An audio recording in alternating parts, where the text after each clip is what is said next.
Frères et sœurs en Christ, que Dieu vous bénisse, qu'il me bénisse à moi aussi. Exhortons-nous, partageons ce petit encouragement que Dieu a mis dans mon cœur. Cet encouragement qui se trouve dans le livre de Matthieu 24, au chapitre 12. Frères et sœurs, je vais confier ce petit moment à notre Dieu. Papa, la Bible déclare que tout ce que nous fassions, en acte, en pensée, en omission, que cela soit fait selon ta volonté. Père, nous te confions ce moment. Exhorte-nous, encourage-nous, glorifie-toi au milieu de nous par ces petits messages et que toute personne qui l'écoutera soit fortifiée.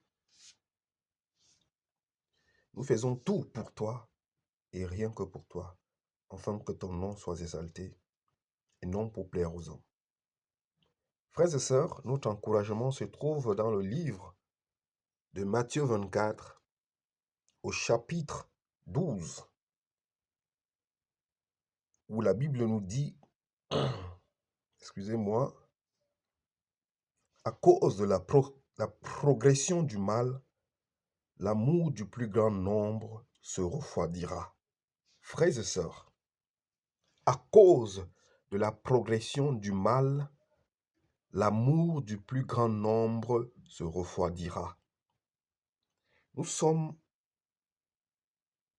à une époque où le mal a beaucoup progressé. Nous voyons que les hommes sont devenus mauvais, aigris, jaloux,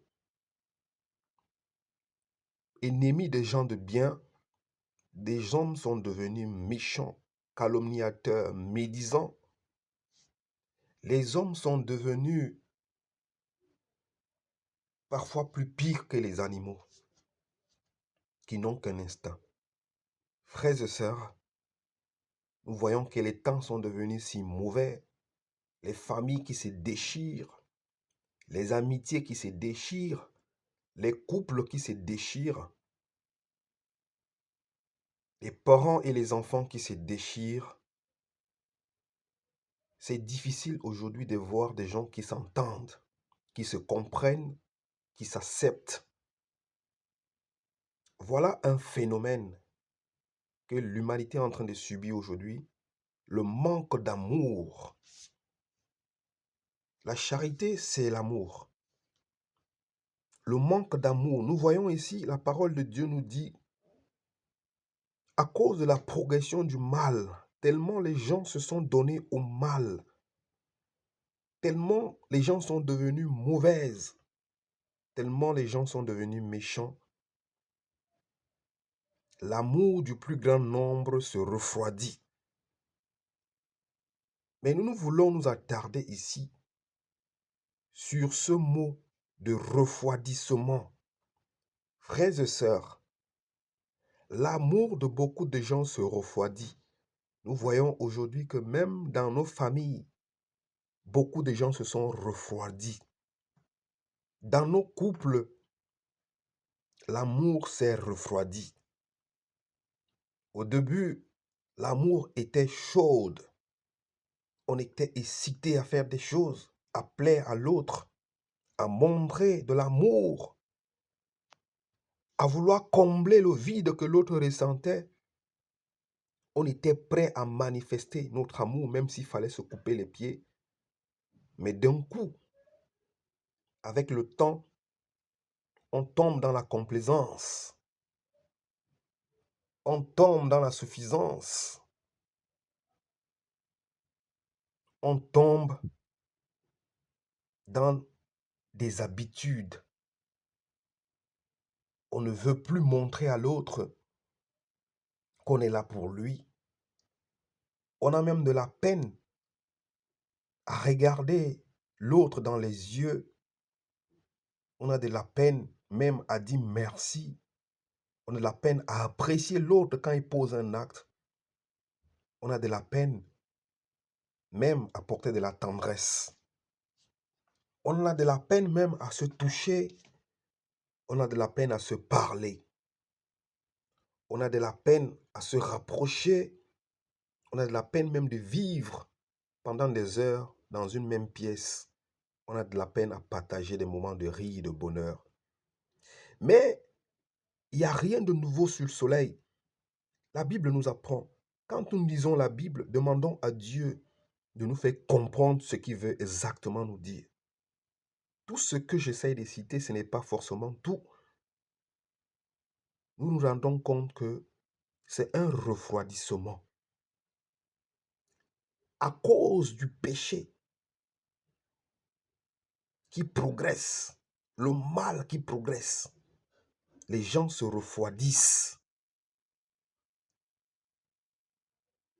La majorité des gens aujourd'hui sont dans l'idolâtrie sans se rendre compte. Nous sommes sous la poursuite de l'argent. Nous servons des dieux que nous ne connaissons pas en devenant idolâtres. Ce qui intéresse beaucoup de gens aujourd'hui, c'est de posséder, d'avoir des grands biens,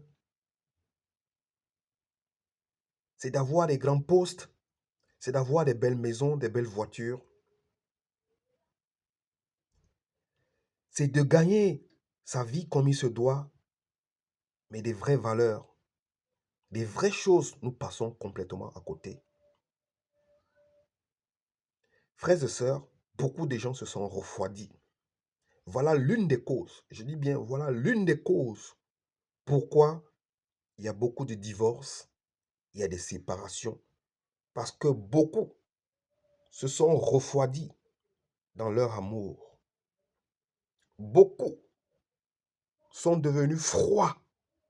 Tu rentres dans les couples, dans les maisons, tu vois de la froideur. Les gens ont de la peine à se parler dans une maison. Les gens ont de la peine à partager des bons moments. Il y a beaucoup de refroidissement. Voilà une cause de séparation, une cause de divorce. Mon frère, ma soeur, je voulais tout simplement attirer ton attention. Nous poursuivons des choses du monde aujourd'hui. Nous voulons plaire au monde aujourd'hui. Mais autour de nous, nous détruisons ce que nous avions. La passion que nous avions dans nos couples, nous l'avions perdue à cause de l'iniquité, la mauvaise vie que nous menons, l'impudicité, l'adultère, la fornication. Il y en a qui diront que je ne suis pas un adultère, je ne commets pas l'adultère.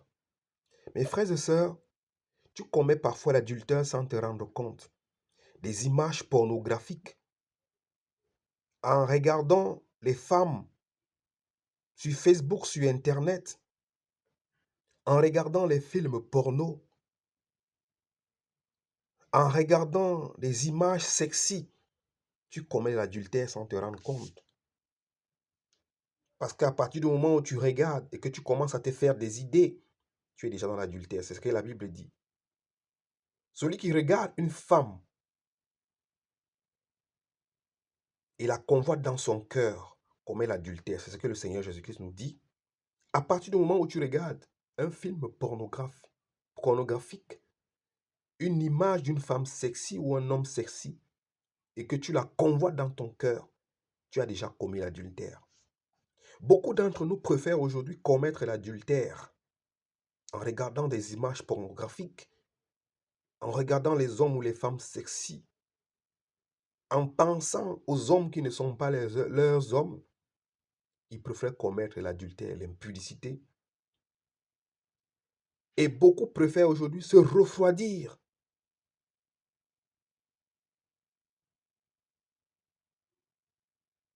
en perdant l'amour, en ne donnant plus, en ne montrant plus l'amour à ceux qui sont autour d'eux.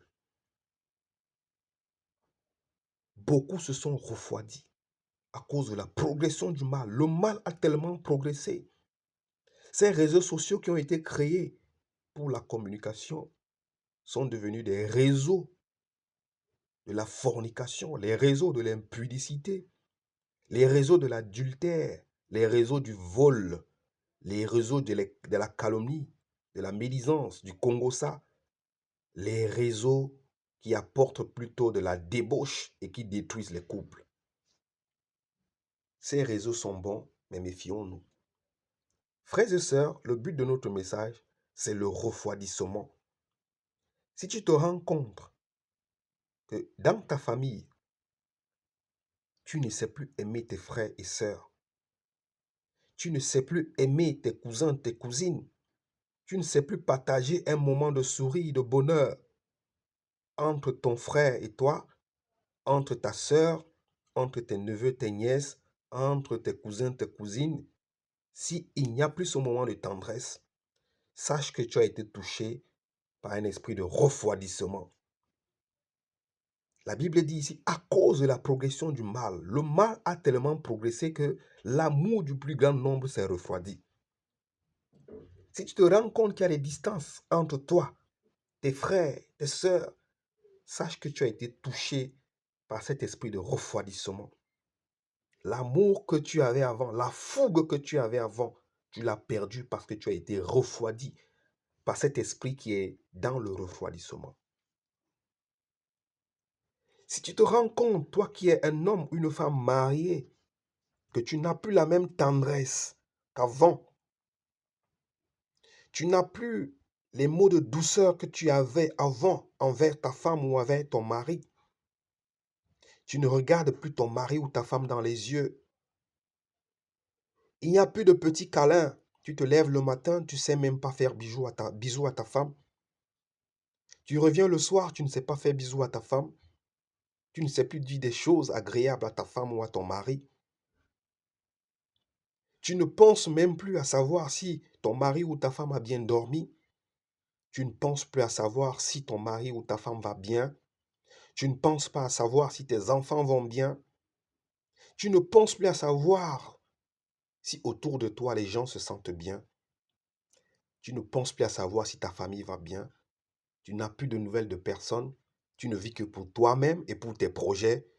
Sache, mon frère, ma sœur, que tu as été touché par un esprit de refroidissement. Le refroidissement, cet esprit qui se cache dans le refroidissement, a refroidi beaucoup de gens. Beaucoup de gens se sont refroidis en amour. Beaucoup ont commencé à fermer leur cœur. Beaucoup n'ont plus ce regard d'amour envers les autres. C'est pour ça, c'est l'une des causes des divorces. Tu n'as plus de sentiments. Tu commences à perdre les sentiments pour ton prochain. Tu commences à perdre les sentiments pour ta femme. Tu commences à perdre le désir. Avant, quand tu regardais ta femme, tu ressentais quelque chose. Quand tu regardais ton mari, tu ressentais quelque chose. Mais c'est devenu une routine. Ça ne te dit plus rien. Qu'elle passe au-devant de toi, qu'elle s'habille au-devant de toi, qu'elle se lave au-devant de toi, tu ne ressens plus rien. Mon frère, tu as été atteint par un esprit de refroidissement. Ta femme peut se balader au-devant de toi, elle fait tout pour te montrer qu'elle est là. Toi, tu ne sens rien. Ton mari, il peut passer au-devant de toi, il fait tout pour te montrer qu'il est là, tu ne sens plus rien. Mon frère, ma sœur, je te dis qu'il n'y a rien de nouveau sur le soleil. À cause du mal dans lequel nous poursuivons, beaucoup de gens se sont refroidis en amour. Tu dois chasser cet esprit de refroidissement. Tu t'es refroidi. Beaucoup de choses dans ton corps se sont fermées, se sont bouchées à cause du mal, le péché, l'iniquité qui accroît, à cause de la poursuite des choses vaines qui n'ont pas de sens, à cause du stress, de l'angoisse, à cause de la tristesse, à cause de la méchanceté, à cause des choses de ce monde, tu t'es refroidi et tu as fermé la voie de l'amour. C'est pour ça que tu ne regardes plus les gens avec tes yeux d'amour. Tu as fermé les portes de ton cœur. Mais je veux seulement te rappeler que ce n'est pas de ta faute. C'est à cause du mal qui est en train de s'accroître dans le monde. C'est à cause des mauvais chemins que nous suivons, à cause des mauvaises priorités que nous nous donnons. Nous avions permis à l'esprit du refroidissement à nous pénétrer Et cet esprit a fermé les voies de l'amour en nous. Mon frère, il faut que tu te réveilles, toi qui dors. Il faut que tu pries l'Éternel afin que les sens, les choses qui ont été bouchées en toi s'ouvrent. Et les yeux de l'amour, de l'affection qui ont été fermés en toi s'ouvrent. Afin que tu commences à regarder ton prochain avec amour. Afin que tu commences à ressentir de nouveau ces sentiments d'amour, d'affection, de compassion que tu as toujours eu avant. Frères et sœurs, nous allons lire encore une petite partie de l'Écriture pour appuyer ce que nous venons de dire. Il n'y a rien de nouveau sous le soleil. La Bible est le baromètre. C'est la lampe à nos pieds. C'est elle qui nous permet de marcher comme il se doit. Frères et sœurs, la Bible dit dans Proverbe 5, au verset 15, « Bois l'eau de la citerne, de ta citerne, l'eau qui sort de ton puits. » Tes sources doivent-elles se déverser à l'extérieur? Tes ruisseaux doivent-ils couler sur les places publiques? Qu'ils soient pour toi seul et non pour des étrangers avec toi. Que ta source soit bénie. Fais ta joie de la femme de ta jeunesse. Biche des amours, gazelle pleine de grâce. Que ses seins te rassasient constamment. Enivre-toi sans cesse de son amour. Pourquoi, mon fils, t'enivrais-tu d'une étrangère et embrasserais-tu la poitrine d'une inconnue? En effet, les voies de l'homme sont devant les yeux de l'Éternel. Il examine tous ses sentiers. Frères et sœurs, je m'arrête là. Bois l'eau de ta citerne. En une autre version, on dit ta femme, elle est comme une fontaine. Tu dois boire l'eau de la citerne qui coule de la fontaine de ta femme ou de ton homme. Ta femme ou ton homme, ton mari, est comme une fontaine. Tu dois boire de cette eau. Pourquoi veux-tu que tes sources se déversent plutôt à l'extérieur? Frères et sœurs, des gens se sont refroidis au point où ils préfèrent voir ailleurs. La grâce, la beauté que tu as auprès de toi, tu ne regardes plus ou tu ne vois plus cette beauté. Mais quand tu regardes dehors, tu arrives à apprécier un autre homme ou une autre femme. Mais celle qui est auprès de toi, tu ne l'apprécies plus. Tu préfères boire dans la source qui se déverse à l'extérieur. Tu préfères que les ruisseaux qui sont en toi coulent sur les places publiques. Tu préfères aller dans les places publiques comme à Facebook, à YouTube, à TikTok pour regarder la nudité des autres femmes et des autres hommes, alors que tu as une femme, un homme qui est à côté de toi. Mais tu préfères regarder les étrangères qui se pavanent à Facebook, à YouTube, à TikTok, et ce que tu vois dans les contrées des rues. Tu préfères apprécier la beauté des autres qui sont à l'extérieur. Mais cette beauté même que tu as à la maison, tu ne la regardes plus. Tout simplement parce que tu t'es refroidi. La Bible dit que ta source soit bénite. Fais ta joie de la femme de ta jeunesse ou ton mari de ta jeunesse. La biche des amours, gazelle pleine de grâce. Ton mari ou ta femme est pleine de grâce. On dit ici que les seins de ta femme te rassasient constamment. Enivre-toi sans cesse de son amour. Mon frère, ma soeur, enivre-toi de l'amour de ta femme ou de ton mari. Ne regarde pas ailleurs. Celles qui sont dans les places publiques ou qui sont à l'extérieur ne pourront pas te donner cette grâce que cette femme, ton mari ou ta femme a à la maison. La Bible dit, enivre-toi de l'amour de ta femme ou de ton mari. Pourquoi t'enivrais-tu d'une étrangère?